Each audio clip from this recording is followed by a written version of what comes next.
And Kimberly, we're actually in the back room of that liquor store right now. And if you take a look, the bottles have since been cleaned up, but the alcohol is still stuck on the ground. Now, you mentioned the epicenter. We are on Main Street in Julian. That epicenter just about 2.5 miles away from where we're standing.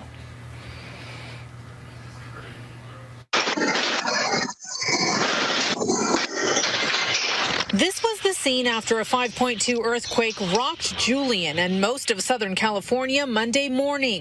The epicenter just about 2 miles away from this liquor store. Whiskey, scotch, an assortment of different bottles. Bottles thrown off the shelves in the back room. My first thought was just like hands over head, and I was staying in the bathroom for like a good 10 seconds. A few businesses away, the pictures on the wall still crooked from the shake. Boom, boom, boom, boom. Loud.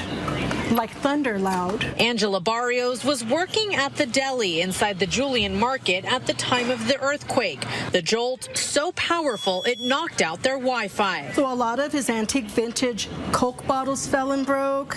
Some of the wine fell off the shelves here, some of our cold beverages.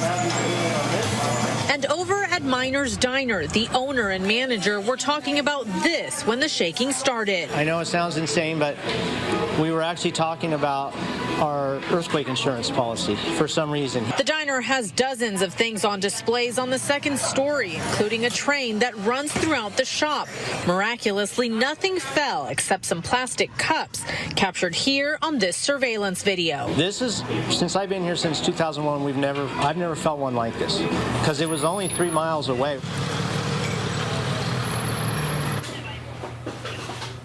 And what you heard that man say is the most common thing I heard when talking to people here in Julian today. Most people saying they're Southern California natives or they've lived in Julian for most of their lives, describing this earthquake as something they have never felt before. And aside from the alcohol bottles, that's kind of the extent of the damage that we're seeing up here. Reporting live in Julian, Laura Acevedo, ABC 10 News.